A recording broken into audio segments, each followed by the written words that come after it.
Well, hey there, it's Richard here with Richfield Cars, and today we're out for a drive in this absolutely stately 2003 Bentley Arnage T. This is really a special car. I love the history on these cars. I love how they're built. There's just nothing built before or since that has presence the way these cars do, in my opinion anyway.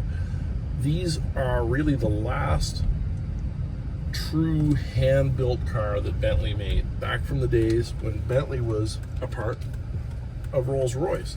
Bentley and Rolls-Royce, of course, were the same company for decades, and that all came to an end in 1998, and the company's components got sold off, and famously BMW ended up with Rolls-Royce and Volkswagen ended up with Bentley.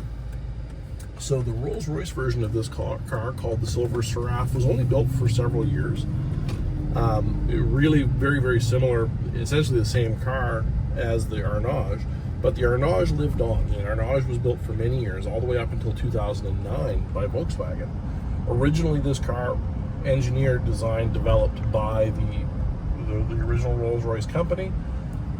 But this one in 2003 was the beneficiary of just a huge update to the car. Volkswagen really invested a significant amount into these cars, re-engineering a lot of sort of the antiquated systems that were on them. So it's very much the best of both worlds.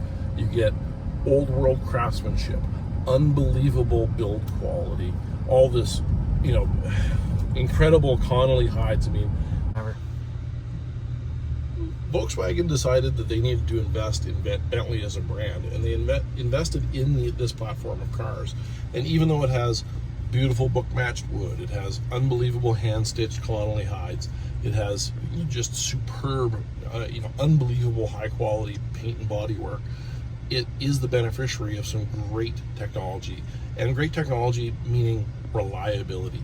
They upgraded all of the electronics, all the wiring in this car is all Volkswagen derived stuff. Some of the switchgear is actually still BMW stuff from the legacy of the BMW days, but it's integrated nicely with the Audi stuff, Audi Volkswagen stuff that's in it now. So these cars have got a great reputation for reliability and some ease of maintenance, especially when you consider that one of the scariest things about maybe owning an old British ultra luxury car is what's it going to cost to fix. But these cars, and in particular these later model year ones, are cars that really have the bugs worked out of them. They have a lot of great stuff. They updated, it still has the unbelievable, beautiful, legendary Rolls-Royce 6 3/4 liter V8 that's been in production for decades and decades and decades, one of the longest running production engines of all time.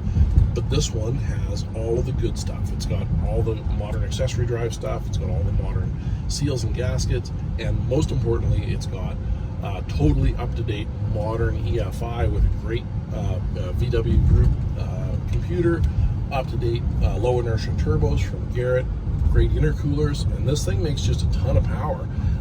I know, when you're driving around in an ultra luxury car like this, maybe going fast isn't the first thing on your mind.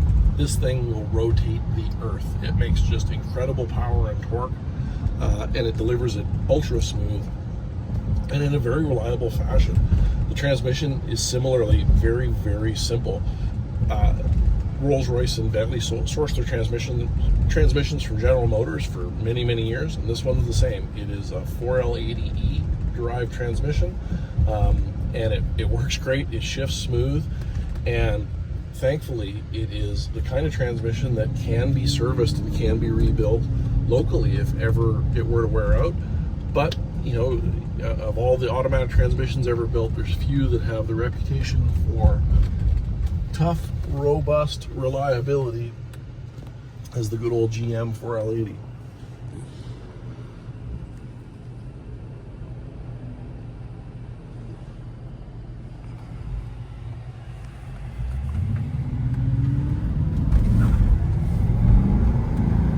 There's just a little bit. I was barely in the throttle, and this car just came alive in my hands. Absolutely telepathic to hop across a couple of lanes, avoid a little bit of construction, and get merged the way we want. it's just a very positive feel, and although the car is extremely comfortable, it's very quiet in here. It's very much isolates us from the outside noise. You don't hear traffic, you don't hear the noises of trucks clanking along and that sort of thing. You get just that tiny little bit of tearing silk noise of the engine as it comes up in a little bit of RPM and puts a little bit of load together. Yes, it's smooth, it's supple, it's comfortable, but it's pretty sporty too. It's really a neat feeling to drive this car.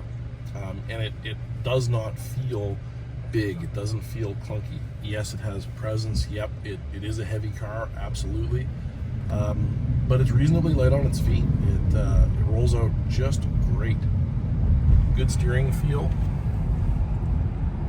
Excellent sight lines. I mean, the greenhouse, British cars have always been pretty big on visibility. This one's no different. You can see everything. You know, the mirrors have great visibility in them. The windows, of course, too. Tons of comfort. I mean, didn't have to fiddle with the chairs. These are just wonderful place to sit and to drive. And it's not roly-poly at all. It's just rock solid, stable, smooth, and happy.